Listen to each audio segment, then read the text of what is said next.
ಓಂ ಶಾಂತಿ. ವಿಚಾರ ಸಾಗರ ಮಥನ ಮಾಡಿ ಇಂತಹ ಟಾಪಿಕ್ ತೆಗೆಯಿರಿ. ಅದು ಇಡೀ ಪ್ರಪಂಚದಲ್ಲಿ ಒಂದೇ ಟಾಪಿಕ್ಕಿನ ಬಗ್ಗೆ ಭಾಷಣ ನಡೆಯಬೇಕು. ಇದೇ ನಿಮ್ಮ ಒಗ್ಗಟ್ಟಾಗಿದೆ. ಸಹೋದರರ ದೃಷ್ಟಿಯಿಂದ ಸ್ನೇಹ ಮತ್ತು ಸಂಬಂಧವು ಪಕ್ಕ ಆಗಿಬಿಡುವುದು ಇದೇ ಶ್ರಮ ಪಡುವ ಕಾರ್ಯವಾಗಿದೆ. ಇದರಿಂದಲೇ ಪಾಸ್ ವಿತ್ ಆನರ್ ಆಗಿಬಿಡುತ್ತೀರಿ. ಕಥೆಯನ್ನು ತಿಳಿಯುವವರೇ ಒಬ್ಬರೇ ತಂದೆಯಾಗಿದ್ದಾರೆ. ಶಂಕರನು ಕಥೆಯನ್ನು ತಿಳಿಸಲು ಜ್ಞಾನಸಾಗರನಲ್ಲ. ಇಂತಹ ಮಾತುಗಳನ್ನು ನೀವು ಮಕ್ಕಳು ತಿಳಿಸಬೇಕಾಗಿದೆ.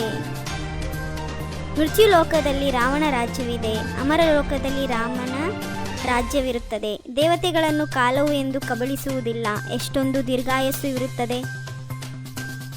ಮನುಷ್ಯರು ಮೃತ್ಯುವಿನ ಮೇಲೆ ಹೇಗೆ ವಿಜಯ ಗಳಿಸಬಹುದು, ಮೃತ್ಯುಲೋಕದಿಂದ ಅಮರಲೋಕಕ್ಕೆ ಹೇಗೆ ಹೋಗುವುದು ಎಂಬ ಟಾಪಿಕ್ ಬರೆಯಿರಿ. ತಂದೆಯು ಒಂದೇ ಬಾರಿ ಯಜ್ಞವನ್ನು ರಚಿಸುತ್ತಾರೆ.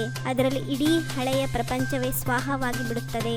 ಅವರಂತೂ ಅನೇಕ ಯಜ್ಞಗಳನ್ನು ರಚಿಸುತ್ತಾರೆ. ಆದಿ ಸನಾತನ ಸತ್ಯಯುಗೆ ದೇವಿ ದೇವತಾ ಧರ್ಮದ ಸ್ಥಾಪನೆಯು ಹೇಗಾಗುತ್ತಿದೆ, ವಿಶ್ವದಲ್ಲಿ ಶಾಂತಿಯು ಹೇಗೆ ಸ್ಥಾಪನೆಯಾಗುತ್ತಿದೆ ಎಂಬುದನ್ನು ಬಂದು ತಿಳಿದುಕೊಳ್ಳಿ. ವಿಶ್ವದಲ್ಲಿ ಶಾಂತಿ ಸ್ಥಾಪನೆ ಮಾಡುವ ಬಹುಮಾನ ಹೇಗೆ ಮತ್ತು ಯಾರು ಕೊಡುತ್ತಾರೆ, ಇಂತಹ ಟಾಪಿಕ್ ರಚಿಸಬೇಕು. ಎಲ್ಲ ಸ್ಥಾನಗಳಲ್ಲಿ ಒಂದೇ ವಿಷಯವಿರಬೇಕು. ನಾವು ಸಂಗಮಯುಗಿ ಬ್ರಾಹ್ಮಣರು ಎಷ್ಟು ಶ್ರೇಷ್ಠರಾಗಿದ್ದೇವೆ, ದೇವತೆಗಳಿಗಿಂತಲೂ ಶ್ರೇಷ್ಠರಾಗಿದ್ದೇವೆ. ಈ ಸಮಯದಲ್ಲಿ ನಾವು ಈಶ್ವರನ ಸಂತಾನರಾಗಿದ್ದೇವೆ. ಸ್ವರ್ಗದ ಸ್ಥಾಪನೆ ಕೋಟ್ಯಾಂತರ ವರ್ಷಗಳೆಂದು ಹೇಳುವ ಕಾರಣ ಯಾವುದೇ ಮಾತುಗಳು ನೆನಪಿರುವುದಿಲ್ಲ.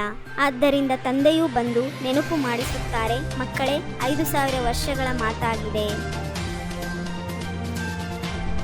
ಬುದ್ಧಿವಂತ ಮಕ್ಕಳಿದ್ದಾರೆಯೋ ಅವರ ಬುದ್ಧಿಯಲ್ಲಿರುತ್ತದೆ. ತಂದೆಯು ಹೊಸ ಪ್ರಪಂಚವನ್ನು ರಚಿಸುತ್ತಾರೆಂದರೆ ನಾವು ಸಹ ಅವಶ್ಯವಾಗಿ ಆಸ್ತಿಯನ್ನು ಪಡೆಯಬೇಕು.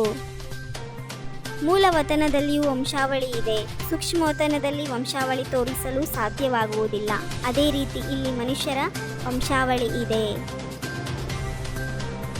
ಉನ್ನತ ಪದವಿ ಪಡೆಯುವಂತಹವರು ಹೇಗಾದರೂ ಮಾಡಿ ಖಂಡಿತ ಪುರುಷಾರ್ಥ ಅವಶ್ಯವಾಗಿ ಮಾಡುತ್ತಾರೆ. ಇದರಲ್ಲಿ ಬೇರೆ ಯಾವುದೇ ಮಾತು ಹೊರಡುವ ಹಾಗೆ ಇಲ್ಲ. ಮಾಯೆಯಂತೂ ಅಂತ್ಯದವರೆಗೂ ಬಿಡುವುದಿಲ್ಲ. ಮಾಯೆ ಯುದ್ಧವು ನಡೆಯುತ್ತಿರುತ್ತದೆ. ಎಲ್ಲಿಯವರೆಗೆ ನೀವು ಜಯ ಸಾಧಿಸುವುದಿಲ್ಲ, ನಂತರ ಅನಾಯಾಸವಾಗಿ ನೀವು ಹೋಗಿಬಿಡುವಿರಿ. ಆ ಜನರಂತೂ 40-50 ಜನಕ್ಕೆ ಸಿ ಆಫ್ ಮಾಡಬಹುದು. ಆದರೆ ನೀವು ಎಷ್ಟು ಜನಕ್ಕೆ ಸಿ ಆಫ್ ಮಾಡುವಿರಿ? ಇಲ್ಲೂ ಸಹ ನಿಮ್ಮ ಬುದ್ಧಿ ಕೆಲಸ ಮಾಡುವುದು.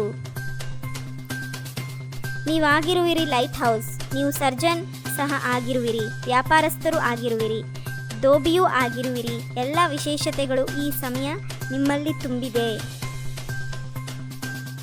ಸದಾ ನಶೆ ಇರಲಿ. ನಾವು ಸಂಗಮಯುಗಿ ಬ್ರಾಹ್ಮಣರು ದೇವತೆಗಳಿಗಿಂತಲೂ ಶ್ರೇಷ್ಠ. ಏಕೆಂದರೆ ಈಗ ನಾವು ಈಶ್ವರಿಯ ಸಂತಾನ. ನಾವು ಮಾಸ್ಟರ್ ಜ್ಞಾನಸಾಗರ ಆಗಿದ್ದೇವೆ. ತಂದೆ ಏನು ತಿಳಿಯುತ್ತಾರೆ ಅದನ್ನೇ ಬುದ್ಧಿಯಲ್ಲಿಟ್ಟುಕೊಳ್ಳಬೇಕು. ಬಾಕಿ ಯಾವುದನ್ನು ಕುಳಿತಿದ್ದರೂ ಕೇಳಬೇಡಿ, ನೋಡುತ್ತಿದ್ದರೂ ನೋಡಬೇಡಿ. ಕೆಟ್ಟದ್ದನ್ನು ಕೇಳಬೇಡಿ, ಕೆಟ್ಟದ್ದನ್ನು ನೋಡಬೇಡಿ. ಈಶ್ವರಿಯ ಸೇವೆಯ ಮೂಲಕ ವಿಭಿನ್ನ ಮೇವವನ್ನು ಪ್ರಾಪ್ತಿ ಮಾಡಿಕೊಳ್ಳುವಂತಹ ಅಧಿಕಾರಿ ಆತ್ಮಭವ. ಸೇವೆ ಮಾಡಿದಾಗ ಮೇವು ಸಿಗುತ್ತದೆ. ಈಶ್ವರಿಯ ಜ್ಞಾನವು ಕೊಡುವುದೇ ಈಶ್ವರಿಯ ಸೇವೆಯಾಗಿದೆ. ಯಾರು ಇಲ್ಲಿ ಸೇವೆ ಮಾಡುತ್ತಾರೆ ಅವರಿಗೆ ಅತೀಂದ್ರಿಯ ಸುಖದ ಶಕ್ತಿಗಳ ಖುಷಿಯ ಭಿನ್ನ ಭಿನ್ನ ಮೇವು ಸಿಗುವುದು. ನಿಮ್ಮ ಕೆಲಸವೇ ಆಗಿದೆ ಈಶ್ವರಿಯ ವಿದ್ಯೆಯನ್ನು ಓದುವುದು ಹಾಗೂ ಓದಿಸುವುದು. ಈಶ್ವರಿಯ ಸೇವೆ ಮಾಡುವುದರಿಂದ ಈಶ್ವರಿಯ ಫಲದ ಅಧಿಕಾರಿಗಳಾಗಿದ್ದೀರಿ. ಇದೇ ನಶೆಯಲ್ಲಿರಿ. ತಂದೆಯ ಜೊತೆಯಲ್ಲಿರುತ್ತಾ ಕರ್ಮ ಮಾಡಿ, ಆಗ ಡಬಲ್ ಲೈಟ್ ಆಗುವಿರಿ. ಓಂ ಶಾಂತಿ. 21 ಜನ್ಮಕ್ಕಾಗಿ 21 ಪರಮಾತ್ಮನ ಮಹಾವಾಕ್ಯವನ್ನು ಆಲಿಸಿ ತಮ್ಮದೇ ಆದಂಥ ಈ ಚಾನಲ್ಗೆ ಲೈಕ್ ಮಾಡಿ, ಶೇರ್ ಮಾಡಿ, ಸಬ್ಸ್ಕ್ರೈಬ್ ಆಗೋದನ್ನು ಮರೆಯಬೇಡಿ. ಓಂ ಶಾಂತಿ.